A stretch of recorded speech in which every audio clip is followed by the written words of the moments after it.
Tyler Perry was sued for $260 million for allegedly attempting to come on to a white young man after Katt Williams warned us about the so-called black excellence individuals whom the media portrays as flawless, but who are actually preying on the vulnerable. Believe me, everything makes sense now that Katt has exposed startling data about Tyler Perry's alleged white boy casting couch.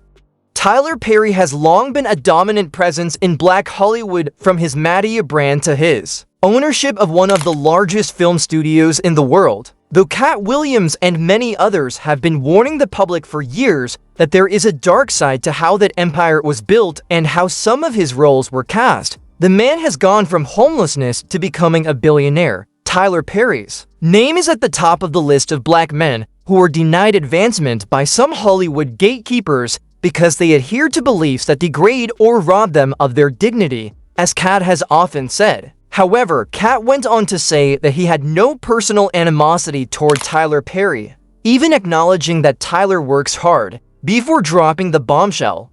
It wasn't a joke when Katt claimed in public that Tyler was a drag queen who exploits younger men for his personal gratification. There is just too much evidence to support Katt's claim that Tyler Perry's casting couch has a price, and other actors who have worked closely with Tyler have also voiced their opinions.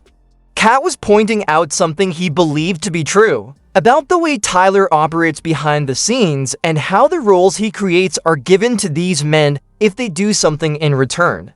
Actor and voice coach Brandon Jay posted a video that went viral after he spoke about his encounter with Tyler Perry. He claimed that he was cast in the show Meet the Browns as a high school student named Jeffrey, but that Perry abruptly changed the script. According to Brandon, Tyler changed the character at the last minute to a gay teen who had a crush on his bully, which was not the part he had auditioned for. It's a story time about how filming Meet the Browns was the most stressful and hardest thing that I've ever done in my entire life. I had no idea that Tyler Perry's studio schedule was so drastic. If you're working on a regular network show, they take a whole week to film an episode. Tyler Perry Studios, they film an episode in one day. The character was Jeffrey, a fat high school teenager who was very intellectual, who was getting bullied at school. I take 2 to 3 days to learn the entire script. On the day of filming, first thing we do is a table read. I know all of my lines. I'm ready to go. So the director, who is Alfonso Ribeiro Carlton in The Fresh Prince of Bel-Air, he starts to block us, telling the actors where to go, where to stand. Mr. Perry comes in, everything changes. So we literally run the entire episode for him, and he hates it. Does that mean I have to learn a whole new script? Yes, that's what it means. Mr. Perry on the spot starts rewriting the entire script, and he's feeding me the lines to say, and the director is kind of standing on the side like, you better do it, because if not, they will fire you. Here is where the shoe hit the fan. So in the middle of Mr. Perry changing up the scenes, he says, you know, I want Jeffrey to be gay, and he has a crush on his bully. That's not what I auditioned for. Additionally, Derek Dixon, an actor who portrayed Dale in Tyler Perry's The Oval, is suing Perry for $260 million for allegedly making unwanted sexual advances. Dixon claims that this is what Perry does with every man he wants to date. According to court documents, Derek provided full dates, locations, and text messages of Tyler allegedly trying to get him into his bed. The whole thing began in 2019 when Tyler Perry reportedly selected Derek from a crowd at an event, asked for his number, and said he might have a role for him. Sure enough, a role followed, and Derek landed a small part in the Tyler Perry series Ruthless. After that, Derek claims that things took a turn for the worse. He accepted Tyler's invitation to his Atlanta home in January 2020, believing it would be a genuine opportunity to become friends and advance his career. However, after Derek claimed he had consumed too much alcohol and ended up sleeping in the guest bedroom, Tyler allegedly entered the room and started touching his thighs.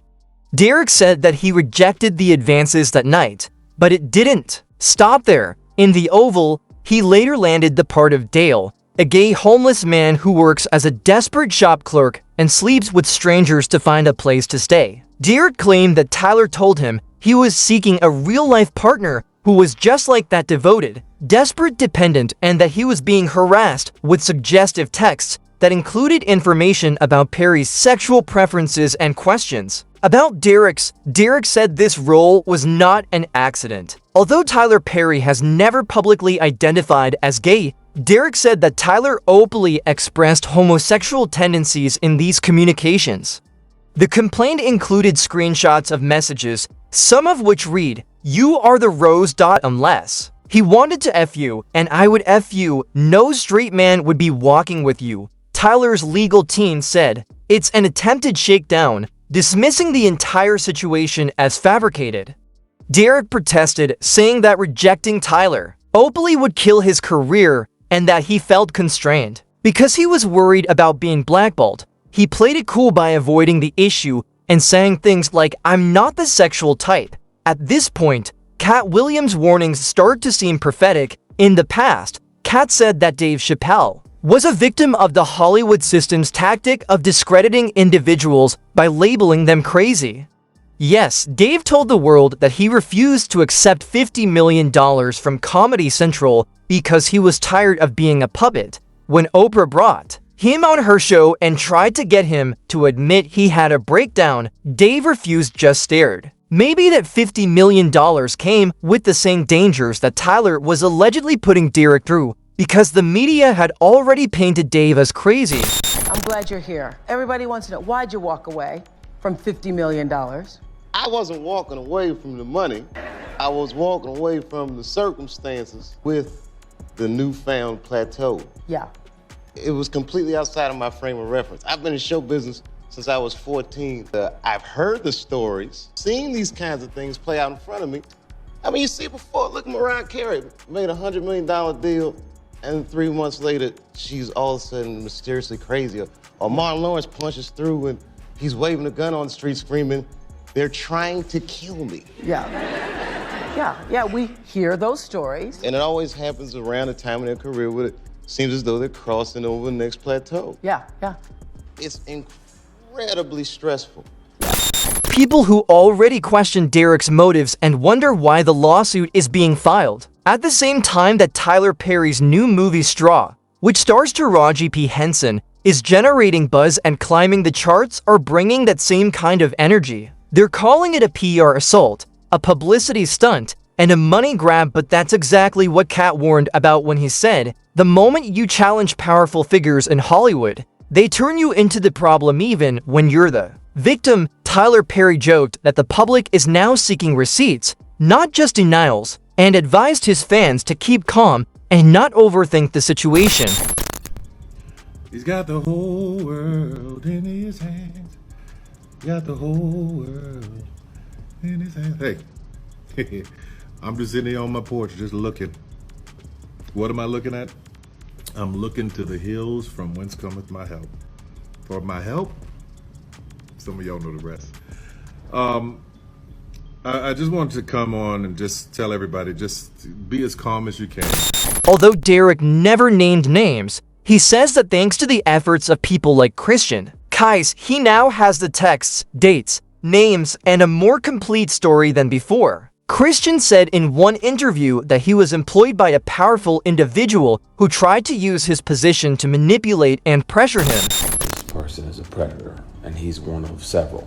And I have proof. It's not like I'm just making false accusations. The receipts, the recordings, down to the police department, and let them hear this individual, the month and the year that he showed up to my apartment and offered me $100,000 to take my clothes off. He said, "I don't even need to touch you. I just want to see you naked." I declined. Because again, scenic group, I got my integrity with me. I'll take the long way around. I recorded it because I didn't trust him. And I had told him over and over. And he still always tried shit. So if people don't believe me, they can hear him. I can press play and you can hear the person and you'll know immediately who the person is that's offering me $100,000 to strip. You'll know right away and it'll break your heart. Despite not naming names, the internet was convinced he was referring to Tyler Perry. The timeline just makes too much sense, and Christian has appeared frequently in Perry's productions. Despite that, 50 Cent couldn't help but weigh in. He posted a photo of himself with Tyler Perry with the caption, "Did that be just say what I think?" He said, "No, we're not bluffing, this game just got out of hand, but it shows 50's commitment." After years of dissecting Madia's true origins, he has continuously credited Tyler for influencing his business decisions in the media. However, one user commented, "This isn't the world trying to take another black man down, this is him paying for his shenanigans and poor choices." So, was this just another